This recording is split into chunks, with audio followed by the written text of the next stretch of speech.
What's good, YouTube? Welcome back to the channel. Welcome back to another reaction video. We got why the AFC South is the future of the NFL. Let's check this out. The AFC is considered the most dominant conference in the NFL. Yep, and it has been for the last few years, man. Chiefs, Ravens, Bengals, and Bills, it's hard to argue any other way. Despite that, though, the AFC South has always been thought of as one of the weakest, until as of recent, with multiple rising stars inside of this division. Yeah, it's going to be a dogfight for sure, bro. You know what I'm saying? Like, literally all four teams in that division have a chance to win it, bro, this year. You know what I'm saying? Obviously, the Texans are the front runners, are the favorites to win that division because of how stacked their roster is, and plus they won it last year. But I feel like the most underrated team out of that division is probably the Tennessee Titans, man. You know what I'm saying? Tennessee, they got a great roster. Don't sleep on them this year. 3 teams from this division can make the playoffs. And on top of that as well, how all the quarterbacks in this division are going to be the future of the NFL. This is why, and they're all young too. It's crazy. Of the NFL. Like, bro, three out of the 4 of them are going into their second year, which is insane. They've built this team to win right now with the quarterback who can play at a level with the Joe Burrows, with the Josh Allens, with the Lamar Jacksons, and yes, with the Patrick Mahomes when the time is right. Stroud, to his credit, feels like the anomaly of the one individual who's, what, 21, 22 years old, who could show up and lead men that are in their 30s, who could lead men that have been in the league forever, who could be a leader of a team and the captain of a team upon arrival coming out of college. That's not the norm. That he's the type of player that can not only win a Super Bowl in the future, CJ Stroud and them can win a Super Bowl this year. Now, naturally, I just have to start off with the Houston Texans because it really seems like everything has been going right for them, who just executed maybe the greatest single season turnaround of all time. As we all know, CJ Stroud was everything the Texans could have wished for and more, and enters the 2024 season as a league-leading candidate in the MVP conversation. Yeah, I think he will win it this year.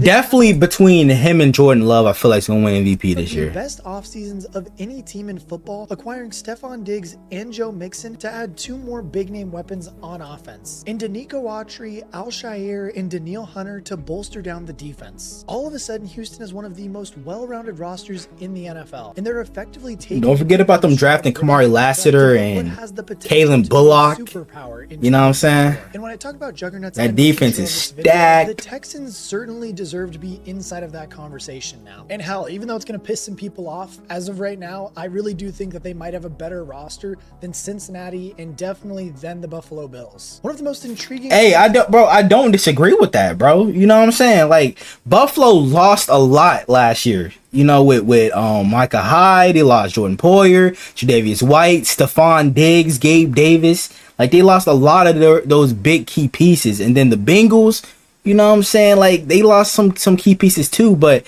I think they're going to be just fine. You know what I'm saying? If Burrow can stay healthy, T. Higgins they still have for right now, and Jamar Chase, but is Chase gonna start the season though?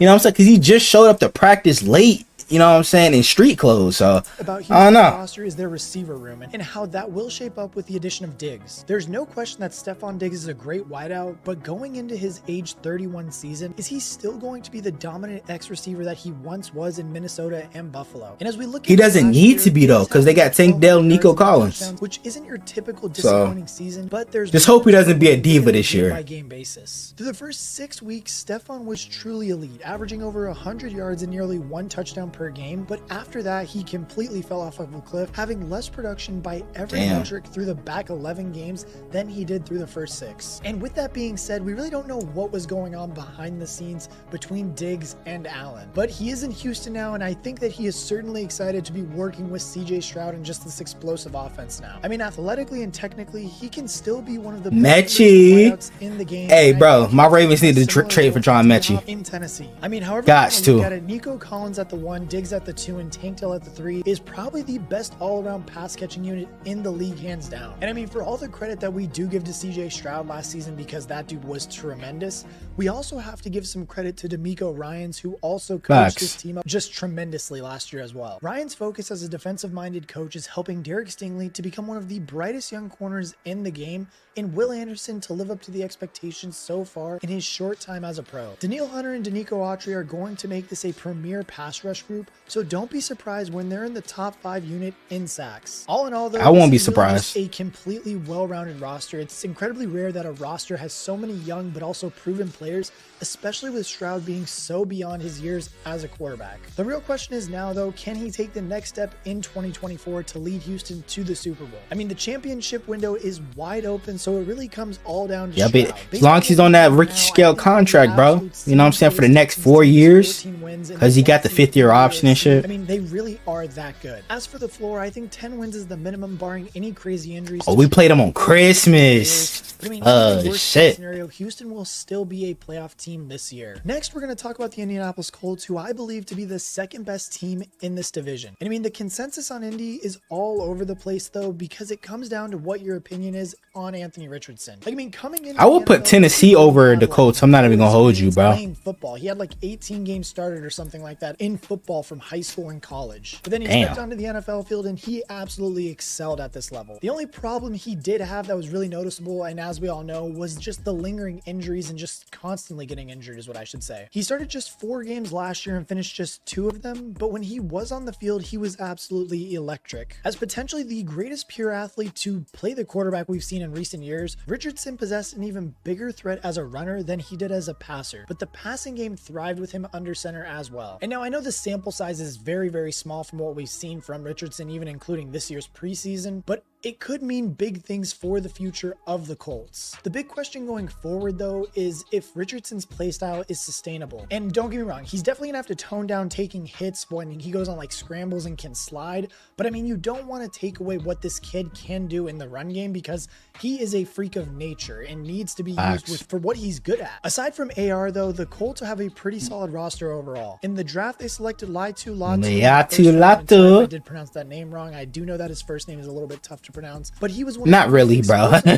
Not really. It's pronounced Laiatu. Make a huge impact alongside DeForest Buckner this season. They also have Brady Mitchell, whose size and physicality will help bolster up the receiver room that already includes Michael Pittman Jr. and Josh Downs. The concerning position group for the Colts is at the corner spot, where Indy is lining up 2 second-year DBs on the outside in Jalen Jones and Juju Brents. The Colts gave up the 10th most points per game last year with 23.3 on average and allowed 3,800 passing yards and 21 touchdowns. Kenny Moore leads the unit, but the inexperience around him could be a major issue. They're also going to be starting third-year pro Nick Cross at strong safety over Rodney Thomas, who started 15 games at the position last season. It honestly seems like they've kind of gotten worse at what was already one of their worst positions going into this offseason, and weaknesses in the secondary can be easily... That is exactly why I will put Tennessee over them, bro.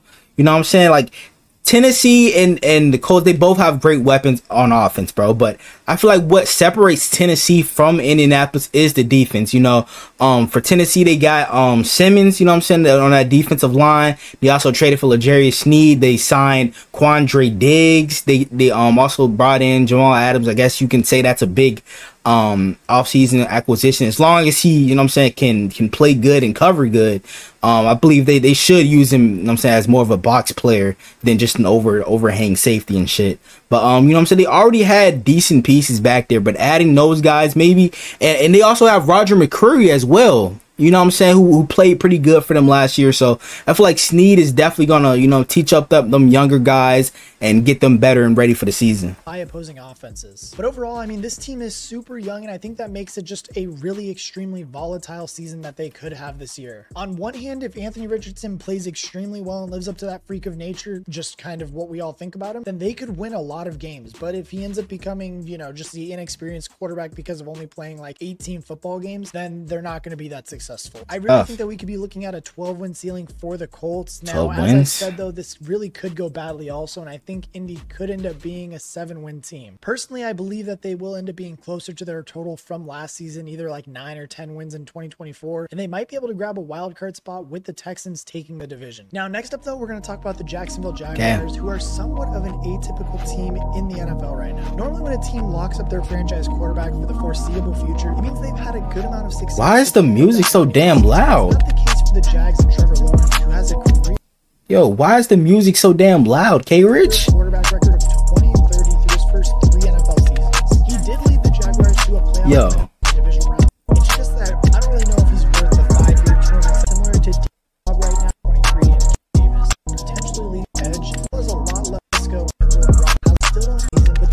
because I can't hear a damn thing he's saying. What I believe is there the we go. worst team in this division in the Tennessee Titans. Wait, hold on. What did he say? Final team I want to talk about, and what I believe is the worst team in this division in the Tennessee Titans. And now, before I explain why the Titans are the worst team in the division, I do want to point out some of the positive acquisitions they made this season, which included poaching Calvin Ridley from the Jaguars, bringing in Tony Pollard to man up the backfield with Tajay Spears, and Lloyd Cushenberry to lock up the center spot with the departure of Aaron Brewer. On defense, Tennessee brought in L'Jarius Sneed, who is undoubtedly a top. Did Malik Willis just get traded to the Packers? Was in a Woozy who showed CB1 potential before an I forgot about Woozy. My bad. 22 and 23 seasons. They also drafted J.C. Latham, who should finally seal up the left tackle spot that's been bothering Titans quarterbacks so much since Taylor Lewan's injury in 2019. And Tavondre Sweat, whose 6'4", 335-pound frame will plug in the middle of the defense as a traditional nose tackle. And you might be thinking, wow, that's a lot of great additions that this team has made, so what makes them like possibly the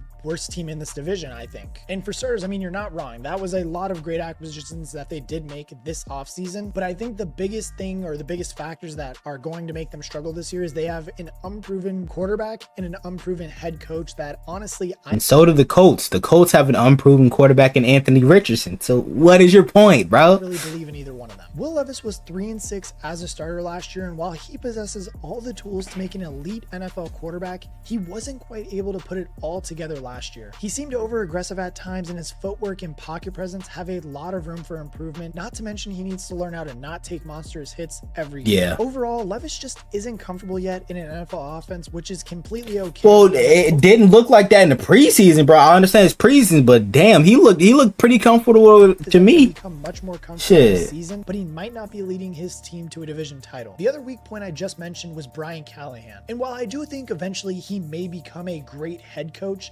this year, I just don't know if he has the talent and team around him. And on top of that, he's got a lot left to prove for himself. One of those things he still needs to do is call plays, something that he didn't get experience doing in Cincinnati and hasn't done yet in his career. I mean, I really like the scheme he's going to bring over from the Bengals, and it should fit really well with the Titans personnel, but he's probably going to have to take some time to get used to his new responsibilities. With that being said, I think the Titans have a ceiling of 10 wins also, considering they actually do have a good amount of high-end talent. However, their depth up front on both sides of the ball and at middle linebacker is severely lacking. And if Levis still doesn't get the hang of things while switching to an entirely new offense in year 2, it could be more of the same, which is why I believe the floor in 2024 is 6 wins, the same total that they had in 2023. But I want to know what you guys think. I mean, honestly, all 4 of these teams do have a lot of talent inside of the AFC South. Personally, for me, though, I just think the Texans are just far and above just the best team in this division and a top 5 team in the AFC just conference. I really do think Stroud is going to take those steps into becoming a franchise quarterback. I mean, he already is pretty much, but I think all these sophomore slump things that we're hearing or people are thinking, I don't think it's going to come true. I think the dude is a for real threat in the NFL and is going to be good. So if you guys have any record predictions, throw them down in the comment section. Who is going to win the division? Who's going to make the playoffs? Honestly, a lot of people are high on the Titans. I don't know why, but again, if you guys do enjoy the content, make sure you guys you'll see why, bro. You'll see why people are so high on the Titans. We are like 10 or 11 days away from it, and I am hyped. We are doing big things. If you guys want to join a fantasy football league, join. Hey man, what do you guys think? Who do y'all think is gonna win that division? You know what I'm saying? I do think the Texans are gonna win it, but I would not be surprised. Like, hear me out, bro. Hear me out. I would not be surprised if the Titans sneak by and win that division. I'm just saying. People are not giving the Titans enough credit, bro. Like, dead ass, bro. The Titans have always really been one of the more underrated teams in the league, but now, like, bro, they've got the talent to really do damage this year, and people are still not giving them their praise. But I'm stick with them, bro. You know what I'm saying? But I want to know what you guys think down in the comments below. Hope you guys enjoyed. Give you guys like, comment, subscribe to the channel if you're new. Turn on post notifications, get notified whenever I drop another banger video. One roll to 600 subs. Help me get every boy banger NFL reaction like this. And without further ado, I'm out. Gang.